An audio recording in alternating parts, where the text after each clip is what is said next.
So, you've decided to start running with your dogs. You've been researching on the internet, you've seen all the benefits that cardio has for you and the dogs, such as weight management, cardiovascular health and endurance, prevention of diseases such as diabetes, osteoporosis, and obesity. And you want to bring all those beneficial factors into your life and also share that time and experience with your dog. Well, this video is for you because I have created a comprehensive video that's going to cover everything you need to know to go from beginner to advanced runner and with your dog. All right, so stay tuned, lock in, and make sure you watch to the end. If you find value in this video, share and subscribe to the channel. We have so much more coming. Let's get into it. Okay, so why should you start running in general? Well, running has been scientifically proven to be one of the best form of exercise that you can do. It's a full body movement that incorporates your body as a whole, not only your leg, your core, your arms, your upper body, everything is being worked as you are running. Furthermore, running trains your cardiovascular muscles, which is your heart, your lungs, strengthening them and building your endurance. So for you guys that wants to get into running, the more you run, the more functional and performance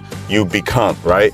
You can go longer. You don't get shortness of breath. The problem is a lot of us have been told running excessively burns calories, which means we won't get to create the physique and the look that you see today. In doing so, you guys have been stuck in that bodybuilding mindset, which is only aesthetically pleasing, but not functional as an athlete and as a person. Our day-to-day living requires us to be able to have optimal endurance, meaning you gotta be able to run, you gotta be able to lift, you gotta be able to do all these other things that are required by day-to-day life in order to be functional and prevent injury.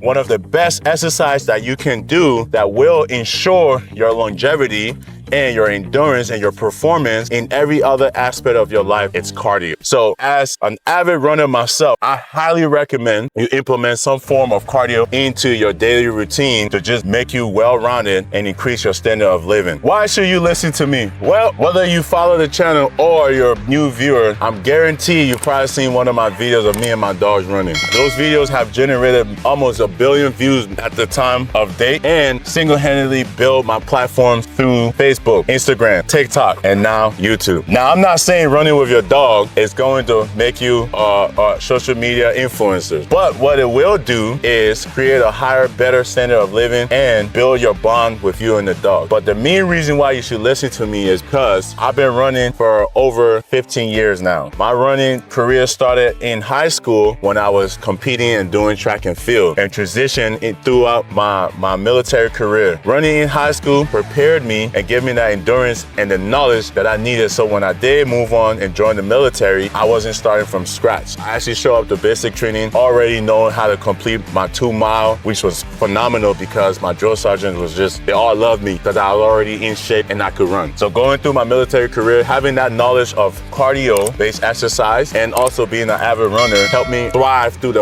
my whole career, increasing my rank really fast and just putting me in positions and leadership positions where people were looking up to me and admired because of my endurance and my physical ability. All right. Why you need to start running is because it's going to do the same for you. Morning runs have been studied, scientifically proven to kickstart your day, boosting your energy, right? Waking you up and creating clarity and focus throughout your day. All right. So now that I've introduced myself and told you why you should listen, let's talk about why you should run with your dog. Well, point blank, dogs are naturally made to be in movement. If you look at their ancestors, the wolf, from wake up to nighttime, the wolf is constantly in movement, hunting, searching, caring, and playing all throughout the day. And those same traits are passed down to your dog. It's sad now in our modern era that we have domesticated dogs so much that they just look like they're a toy. They're looked upon as a toy, and they don't even have their functionality anymore. But just like in human beings, if we have no purpose in life, it leads to a lot of mental problems such as depression, anxiety. Yes, your dogs can develop depression, anxiety, and all the mental illness that a human being can if they lack that purpose. But in your dog, what it does is it manifests itself in negative behaviors. You know, when you come home and there's feathers all over your house because your dog just went crazy. Well, that's because it's been pent in the house all day, and it has all that energy with nothing to do, no purpose, no drive. So it looks for its own purpose, which is tearing up your couch, tearing up your pillows, and then guess what? Now you want to get rid of the dog, but it's really your fault because you're not putting that dog in the right situation for it to thrive. You need to start doing some form of cardio with your dogs because you'll see improved benefits in the dog behavior and in the relationship between you and the dog as well. Okay, now that you know why you need to run with your dogs and also why you in general need to run, let's talk about equipment. You need to invest in the right equipment if you're going to go to do this endeavors. Running with the bad equipment can be the reason why you extend your running career or you quit your running career prematurely. If you don't have the right equipment, that can lead to injury, which can set you back instead of move you forward and make the activity a lot more fun and enjoyable. Number one, when it comes to equipment, is your shoes. You have to invest into some good running shoes. Investing in the good running shoes will make the activity safer and fun and less strenuous on your body. What I recommend is QC on Cloud and Brooks running shoes or some form of open toes running shoes. It doesn't matter the brand. If you just look it up, those will be great for you to start your run. You don't want to be out here running in some dunk. Those will destroy your ankles and will lead to a lot of severe pain and damages throughout your body. As far as your dog, depending on the terrain that you're running on, you are going to need some feet protection for them. If you're running in settings such as this at a trail, you won't necessarily need it because it's dirt and it's ground. But if you're running in urban environment where it have concrete and pavement, you're going to need some form of protection for their feet to protect their pad and protect their joints. We have that covered at the Fantastic Venture stores. Everything you need to go running with your dogs is going to be in the store. Link will be below. Let's talk about clothing next. Depending on your terrain and environment and the weather or climate that you are located, you want to dress optimal for that. I'm in the South Georgia to be exact, so I like to be free when I'm running. It's summertime, but running out here, if I had some bulky clothes on, will be detrimental to my health. I'll probably pass out, right? So as you guys see, I have some shorts on, some good running shoes, and I'm ready to hit the trail. As far as your dog, if you're running in the summertime, you don't really need to clothe them, but if you are in colder climates, you should probably, find something warm for them to wear as well. Now let's talk about leash, especially depending on where you're running. You're running in the urban environment and you need to keep your dog safe. I highly recommend you get a hands-free dog leash. The reason I highly recommend the hands-free dog leash is because it keeps you in your natural moving rhythm, right? Your range of motion. As you're running, you want to have optimal motion, which means you're standing upright, you're swinging your arms, and you're taking high knee steps. When you're using the handheld leash, as you guys can see, my brother True has over here, throws you all out of that range of motion, forcing you to lean forward unnaturally, which is proning you for a lot of injury in the future, right? Using the handheld leash to go running can put a lot of strain on your wrist, on your elbows, on your shoulders, and ultimately on your lower back. And the whole body is congruent and connected. So the moment you injure or you pull something, you're gonna feel it everywhere outside of your body. Another key reason to use a hands-free dog leash when you're running with your dog is because it gives the dog freedom of mobility as well. As you guys can see, I have it attached to the harness so he doesn't feel like he's confined to me, right? When you're running, it's very wise to use a harness as you run so that you don't put tension on the dog neck and which can ultimately lead to the dog being choked out as it is running and injuring the dog. You want to use a harness because it gives the dog that freedom to move his leg as well, and combined with the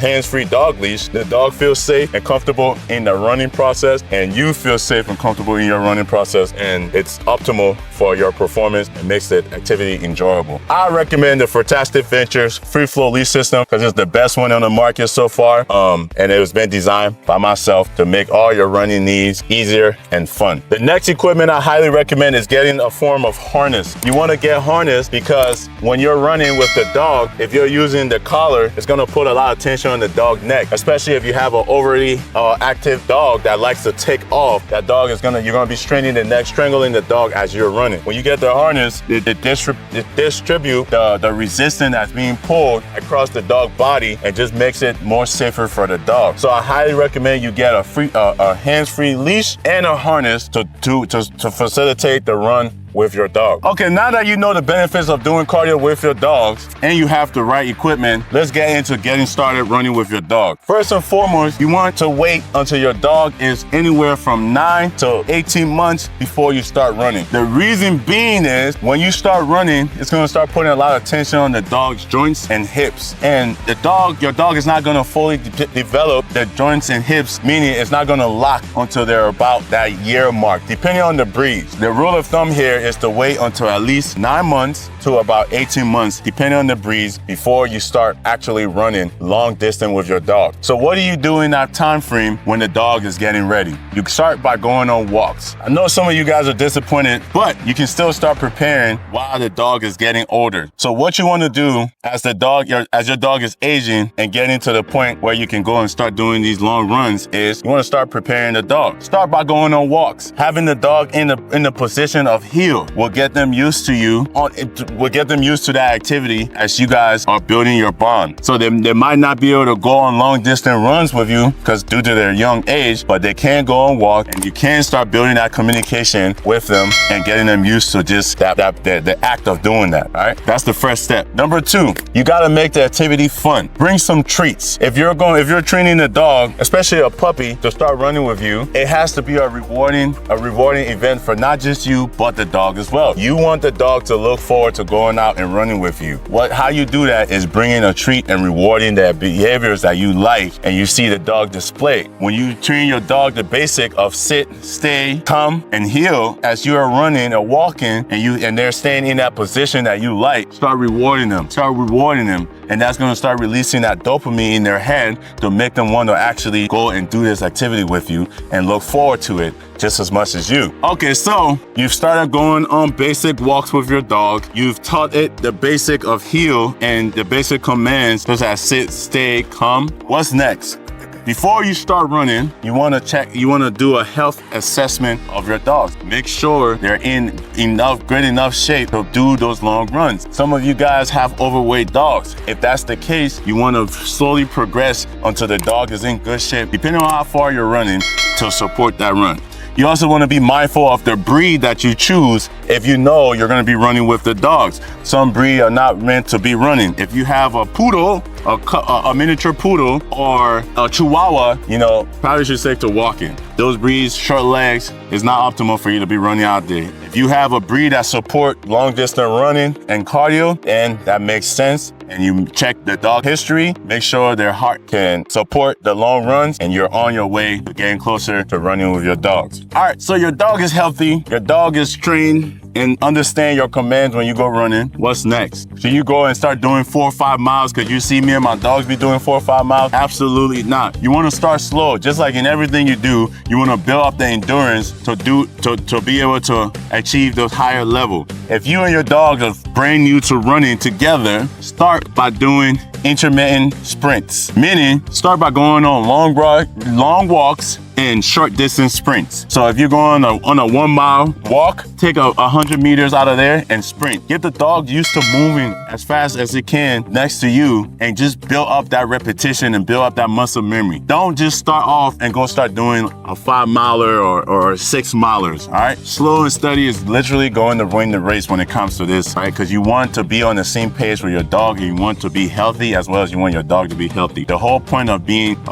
practicing fitness is for longevity and living a higher standard of life, not getting injured and having to regress. Starting off too fast, too early can put you and the dog in danger because a lot of you guys have weak bones, will develop shin splints and runner's knees and all those other things. The dog as well, and also the activities stop becoming fun and then you quit early, prematurely because you try to bite off more than you can chew. So start slowly, progress over time, and enjoy the moment and enjoy the activity, the dog as well, and your journey will be extended and fun. All right, so your dog is healthy. You're ready to go on your first 1 mile or 2 mile run, long distance, non-stop. Make sure you take into consideration proper hydration for you and the dogs. We're all aware that dogs don't have sweat glands, so that means they have to pink. That's why you see their mouth is open to cool themselves off. How you can assist your dog, especially if you're doing long distance, you gotta make sure you have some form of hydration, whether that be be water or water with some salt in there for the dog, or you yourself with some Gatorades, whatever it is, take hydration into consideration when you're going on these runs. Okay, so now you've taken all the steps and you and your dog are ready to go on your first long distance. It is very important that you actually do your warm-up and cool-down exercises, all right? Do not just go strictly into running. Your dog is an athlete just like you are. And every athlete knows in order to actually start the workout, you have to warm up. So stretch you and the dogs out. One easy stretch that you can do for your dog is just grab the hind leg and pull it out like this. What that's gonna do is gonna open up his hips, his back hips, and force him to like lean out. Another stretch you can do is grab him up here and just open him up.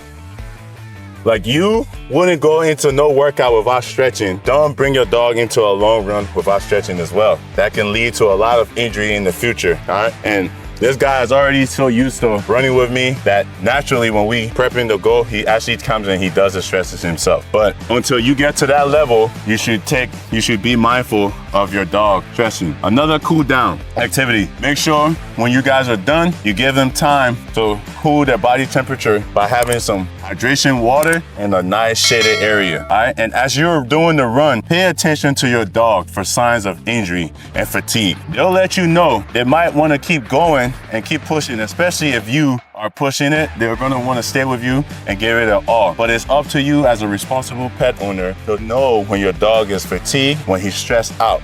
And you guys can see we are prepping for a run right now, and you can notice the difference. He's calm, he's cool, he's panting because it's hot, but he's not excessively panting, and he's standing, he's ready. So the moment I'm like, let's go, you ready? Ready, boy? Let's go, boy. Let's go. Let's go. Let's go. You see that? When I give him the word, he knows it's time to go run. Both of them. Ready? Let's go, boy. Ready? Go. Go. Go. Go. See, for example, he's ready. But that's gonna take time. That's gonna take time for you guys and a lot of runs. Like, we've put on a lot of miles on on this trail, so they understand my cues and my command and when it's time to go. And it's gonna come over time. But just be mindful, pay attention to the dog, pay attention to your body as well, and make sure it's a safe, fun event. All right, so now that you guys are on the same level, same page, you have established communication with you and your dog, and now you guys are doing longer distance, such as 2-3 miles, I highly recommend you sign up for your first K9 Cross or a regular marathon. If you are not familiar with what K9 Cross is a sporting event that consists of you and your dog, and it's pretty much running with your dog for time, all right? Or you could just do a regular marathon that allows you to run with your dogs. The reason I recommend that is because it gives you guys something to work up to, right? So if you're doing your first 5K, you and your dog can start training for that and start building up that endurance. And in doing so, you guys are gonna bond closer together because you're both working towards an end goal. And it's also rewarding when you guys go out there and complete your first 5K, regardless of where you fall in, you know that you did something that 99.9% of the world haven't done. And by the way, running with your dog is gonna naturally increase your speed because the dog is gonna run faster than you naturally, right? And I like to train my dog to be ahead of me and to run, so it forces me to run and keep up with them. As you guys have seen in all my videos, the dog is usually in front of me running and they're pulling me and I'm keeping up with them. What that did for me is it drastically increased my speed because now I'm not just keeping up with 2 legs, I'm keeping up with 4 legs and a better athlete who knows how to run faster and better than me, right? You know, when you want to progress and train something, you got to train with somebody who's better than you, and that's going to bring you up to their level. So that's been helping me phenomenally in my speed, in my agility, and in my athleticism by running with my dogs. In conclusion, running with your dog is the best form of exercise because it makes it fun, and better yet, it's shared between you and your dog. We get these dogs and we commit to them. Let's not leave them outside of our fitness journey as well, because they will rot away, they will be depressed, they will have anxiety, just as a human will be if they're left at home. the best thing you can do is start sharing physical activity level, because just like with you, when you work out, you feel great, so does your dog. When they work out, and they feel great as well. So incorporate them into your workout, into your fitness regimen, and have a great time doing it. I'll see you guys in the next one. It's Apex On, and we out.